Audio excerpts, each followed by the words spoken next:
Om Swastiastu. Assalamualaikum warahmatullahi wabarakatuh. Salam sejahtera untuk kita semua. Salam, namo buddhaya, salam kebajikan. Pagi ini, Bapak akan menjelaskan materi tentang pemenuhan kebutuhan dasar manusia tentang nutrisi. Seluruh adik mahasiswa, silakan diperhatikan. Notabene adalah nutrisi dalam tubuh kita perlu untuk kita tingkatkan melalui dengan berbagai macam kebutuhan nutrisi, ya. Yang pertama, sebelum ke nutrisi, yang terbagi dalam pertama pengertian nutrisi, fungsi nutrisi, elemen-elemen nutrisi, klasifikasi status nutrisi, IMT, BBI, nilai-nilai normal nutrisi. Nah, pengertian nutrisi, nutrisi adalah elemen yang dibutuhkan untuk proses dan fungsi tubuh. Nah, kebutuhan energi dapat dari berbagai nutrisi seperti karbohidrat, protein, lemak, air, vitamin, dan mineral. Nah, nutrisi adalah salah satu komponen penting yang menunjang kelangsungan proses tumbuh kembang. Selama masa tumbuh kembang, anak sangat membutuhkan zat gizi seperti protein, karbohidrat, lemak, mineral, vitamin, dan air. Apabila kebutuhan tersebut kurang terpenuhi, maka proses tumbuh kembang selanjutnya dapat terhambat. Nah, yang adalah fungsi zat gizi, yaitu menghasilkan energi bagi fungsi organ, gerakan, dan kerja fisik. Sebagai bahan dasar untuk pembentukan dan perbaikan jaringan sel-sel tubuh dalam tubuh, sebagai pelindung dan pengatur suhu tubuh. Nah, komponen zat gizi, ada karbohidrat yang merupakan sumber energi yang tersedia dengan mudah di setiap makanan. Karbohidrat harus tersedia dalam jumlah yang cukup sebab kekurangan karbohidrat sekitar 50% dalam kalori yang ada dapat menyebabkan terjadinya kelaparan dan berat badan menurun. Demikian sebaliknya, apabila jumlah kalori tersedia atau berasal dari karbohidrat dengan jumlah yang tinggi dapat menyebabkan terjadinya peningkatan berat badan yang dinamakan obesitas. Ya, karbohidrat yang cukup dapat diperoleh dari susu, ya, buah-buahan, sukrosa, sirup, tepung, sayur-sayuran. Nah, lemak yang Bapak jelaskan hari ini merupakan zat gizi yang berperan dalam pengangkut vitamin A, D, E, dan K yang larut dalam lemak. Komponen lemak terdiri atas lemak alumnya sekitar 90%, di antaranya trigliserida dan gliserol. Sedangkan 2%-nya adalah asam lemak bebas, di antaranya monogliserida, digliserida, kolesterol, serta fosfolipid, termasuk lecitin, cephalin, singomelin. Ya. Nah, yang berikutnya adalah protein, merupakan zat gizi dasar yang berguna dalam pembentukan protoplasma sel. Selain itu, tersedianya protein dalam jumlah yang cukup penting untuk pertumbuhan dan perbaikan sel jaringan, dan sebagai larutan untuk menjaga keseimbangan osmotik plasma. Nah, protein terdiri dari 24 asam amino, di antaranya 9 asam amino esensial seperti threonine, valin, leucin, isoleucin, lisin, tryptophan, hidrolinin, methionine, dan biotida. Nah, air air dalam tubuh berfungsi sebagai pelarut untuk pertukaran seluler, sebagai medium untuk ion, transport nutrien, dan produk buangan, serta pengaturan suhu tubuh. Sumber air dapat diperoleh dari air dan semua makanan. Nah, vitamin merupakan zat organik yang diperlukan tubuh dalam jumlah sedikit dan akan menimbulkan penyakit yang khas bila tubuh tidak memperoleh dalam jumlah yang cukup. Ada vitamin A, retinol mempunyai pengaruh dalam kemampuan fungsi mata, pertumbuhan tulang dan gigi, serta pembentukan maturasi epitel. Ada vitamin B kompleks, thiamin. Kekurangan vitamin dapat menyebabkan penyakit beri-beri, kelelahan, anoreksia, konstipasi, nyeri kepala, insomnia, takikardi, edema, dan peningkatan kadar asam piruvat dalam darah. Kebutuhan vitamin yang dapat diperoleh dari hati, daging, susu, padi, biji-bijian, kacang, dan lain-lain. Ada vitamin B2, riboflavin. Vitamin ini hanya tersedia dalam jumlah yang cukup, karena jika tidak akan menyebabkan fotofobia, penglihatan kabur, dan gagal dalam pertumbuhan. Vitamin dapat diperoleh dari susu, keju, hati, daging, telur, ikan, sayur-sayuran. Ya, vitamin B12, itu cyanocobalamin. Kekurangan vitamin ini dapat menyebabkan anemia. Orang ini dapat diperoleh dari daging, organ, ikan, telur, susu, dan keju. Ada vitamin C atau asam askornat, yaitu kekurangan vitamin ini dapat menyebabkan lamanya proses penyembuhan luka. Vitamin dapat diperoleh dari tomat, semangka, kubis, dan sayur-sayur hijau. Dan vitamin D berguna untuk mengatur penyerapan serta pengendapan kalsium dan fosfor. Dengan mempengaruhi permeabilitas membran usus juga mengatur kadar alkalin fosfatus serum. Kekurangan vitamin ini dapat menyebabkan gangguan pertumbuhan dan osteomalsia. Nah, yang selanjutnya adalah vitamin E. Berfungsi untuk meminimalkan oksidasi karotin, vitamin A, dan asam linoleat.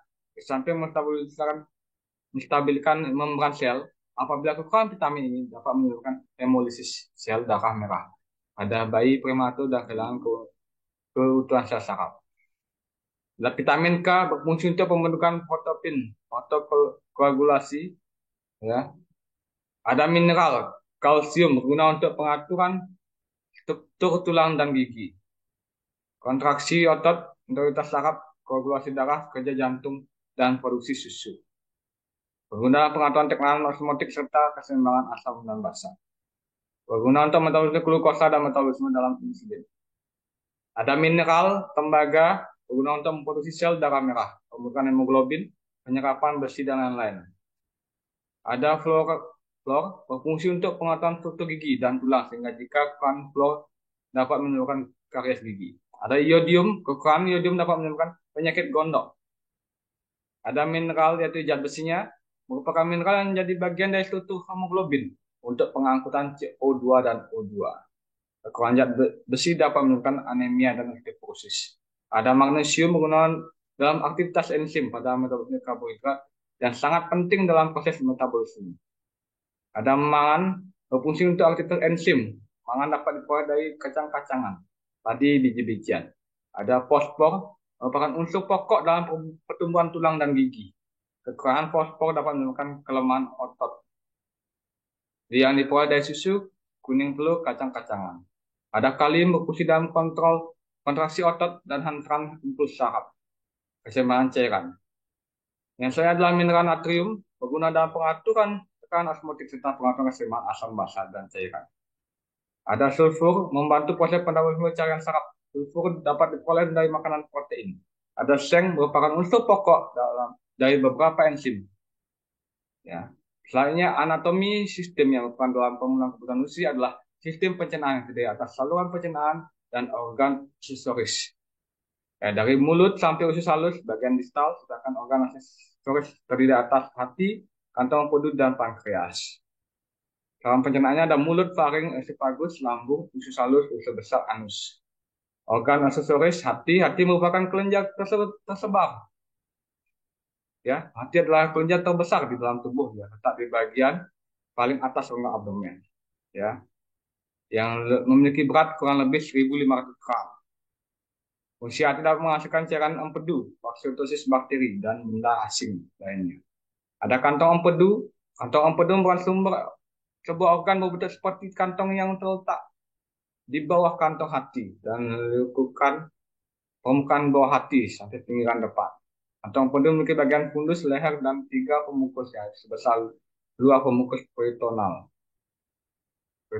ya. Terus ada fungsi kantong empedu adalah tempat menyimpan cairan empedu, ya, menekankan cairan empedu yang berfungsi memberi pH sesuai dengan pH optimum enzim pada usus halus.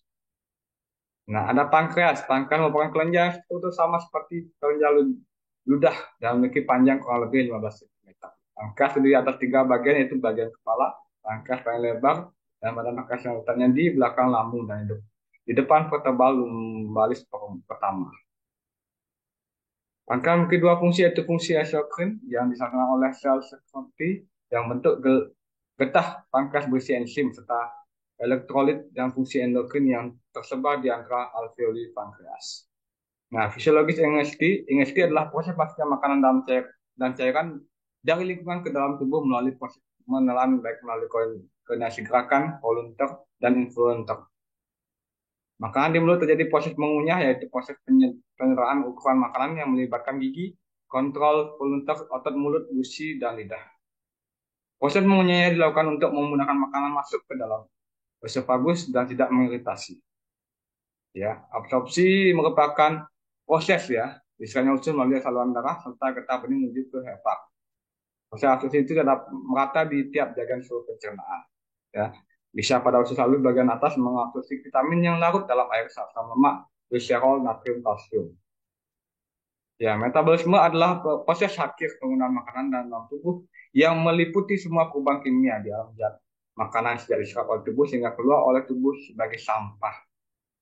Ya, katabolisme glikogen menjadi glukosa, yang anabolisme glukosa menjadi glikogen yang akan disimpan. Nah, ada yang ekskresi. Ekskresi yaitu proses pembuangan zat sisa metabolisme dalam tubuh untuk menjaga homeostatis. Caranya melalui defekasi, miksi, deforesis, aspirasi. Defekasi ialah mengekstrasi sisa metabolisme berupa fase melalui saluran cerna. Ya, Body Mass Index (BMI) dan indeks ideal body weight.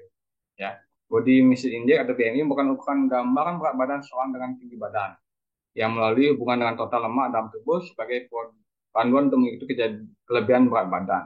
Ya, BB kilogram per TB mm atau BB pon kali 7 atau 4,5 per TB inci ya. Ideal body weight IBW merupakan perkiraan berat badan yang optimal dalam fungsi tubuh sehat. Berat badan dia adalah jumlah tinggi dan sentimeter dikurang dengan 100 dan dikurangi 10% dari jumlah itu. Faktor pertama bagi kebutuhan energi, peningkatan bahasa metode aktivitas tubuh, faktor usia, suhu lingkungan, penyakit atau status kesehatan. Masalah kebutuhan nutrisi, kurang nutrisi, ya merupakan keadaan yang dialami seseorang dalam keadaan yang dialami seseorang dalam keadaan tidak berpuasa normal. Kelebihan nutrisi merupakan suatu keadaan yang dialami seseorang yang mempunyai risiko peningkatan berat badan akibat asupan kebutuhan metabolisme. Obesitas merupakan masalah peningkatan berat badan yang mencapai lebih dari 20% berat badan. Ya. Nah, lagi malnutrisi. Malnutrisi adalah masalah yang berhubungan dengan kekurangan zat gizi pada tingkat seluler atau dapat dikatakan sebagai masalah asupan zat gizi. Yang saya diabetes meletus merupakan gangguan kebutuhan nutrisi yang ditandai dengan adanya gangguan metabolisme karbohidrat akibat insulin atau penggunaan karbohidrat secara berlebihan. Hipertensi merupakan gangguan nutrisi yang juga disebabkan oleh berbagai masalah kebutuhan seperti penyebabnya dari obesitas, asupan kalsium untuk gaya hidup. Ya. Ada penyakit jantung koroner yang merupakan gangguan nutrisi yang sering disebabkan oleh adanya peningkatan kolesterol ya, darah dan merokok ya, yang dialami perilaku gaya hidup yang tidak sehat. Obesitas, kanker merupakan gangguan kebutuhan nutrisi yang disebabkan oleh konsumsi lemak secara berlebihan. Anoreksia yaitu merupakan penurunan berat badan secara mendadak dan berkepanjangan. Ditandai dengan adanya konstipasi, pembengkakan badan, nyeri abdomen, ya kedinginan dan kelebihan energi. Itu aja materi dari Bapak. Semoga ada di mahasiswa memahami materi yang sudah Bapak berikan. Nanti misalnya ada pertanyaan silakan ditanyakan. Ya, Bapak cuma terima kasih. Bapak tutup dengan Om Santi, Om Santi, Santi, Santi, Om. Wassalamualaikum warahmatullahi wabarakatuh. Salam sejahtera, salam Sundaram, Namo Buddhaya.